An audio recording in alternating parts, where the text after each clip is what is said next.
Hi hello welcome back to my Shri ಹರಿಯ YouTube channel. Dear friends, ನಾನು ಇವತ್ತು ಶನಿದೇವರನ್ನು ನಿಮಗೆ ತೋರಿಸ್ತಾ ಇದ್ದೆ. ಸೊ ನಿನ್ನೆ ವಿಡಿಯೋದಲ್ಲಿ ನಿಮಗೆ ತೋರಿಸಿದ್ದೆ ಲೈವಲ್ಲಿ ಶನಿದೇವರು ಸ್ವಲ್ಪ ಅದು ಬ್ಲರ್ ಆಗಿದೆ. ಕಡೆ ಕಾರ್ತಿಕದ ಪ್ರಯುಕ್ತ ಅಲ್ಲಿ ಶನೀಶ್ವರ ಸ್ವಾಮಿದು ಕಥೆನ ಹೇಳ್ತಾಯಿದ್ರು. ಅದರಲ್ಲಿ ನಾನು ನಿಮಗೆ ತೋರಿಸಿದ್ದೆ ಲೈವಲ್ಲಿ.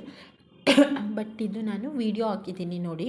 ಇದು ತುಂಬ ಚೆನ್ನಾಗಿದೆ. ನಾವು ಹೋಗ್ತಕ್ಕಂಥ ಇದು ಬೆಟ್ಟದಪುರದಲ್ಲಿ ಇರೋದು ಹರಕಲಗೂಡು ಹತ್ರ ಬೆಟ್ಟದಪುರ ಅಂತ ಇದೆ. ಅಲ್ಲಿರತಕ್ಕಂತಹ ಶನೇಶ್ವರ ದೇವರು ತುಂಬ ಶಕ್ತಿಶಾಲಿ ಇರತಕ್ಕಂತಹ ದೇವರು. ಫ್ರೆಂಡ್ಸ್, ನಿಮಗೇನಾದರೂ ಇಷ್ಟ ಆದರೆ ಲೈಕ್ ಮಾಡಿ, ಶೇರ್ ಮಾಡಿ, ಕಮೆಂಟ್ ಮಾಡಿ. ಸೊ ನೋಡಿ, ತುಂಬ ಚೆನ್ನಾಗಿ ಪೂಜೆ ಮಾಡಿದರು. ಕಡೆ ಕಾರ್ತಿಕ ಅಂತ ಅಲ್ಲಿ ಶನೇಶ್ವರ ಸ್ವಾಮಿದೆಲ್ಲ ಕತೆ ಇತ್ತು, ಮತ್ತು ದೀಪೋತ್ಸವ ಎಲ್ಲ ಇತ್ತು. ತುಂಬ ಅಂದರೆ ತುಂಬ ಚೆನ್ನಾಗಿತ್ತು. ಅನ್ನ ಪ್ರಸಾದ ಎಲ್ಲ ಮಾಡಿಸಿದ್ರು. ತುಂಬ ಚೆನ್ನಾಗಿದೆ ನೋಡಿ. ಆಮೇಲೆ ಅಲ್ಲಿ ಇನ್ನೊಂದೇನು ನವಗ್ರಹ ಪೂಜೆನೂ ಕೂಡ ಮಾಡಿದರು ನೋಡಿ.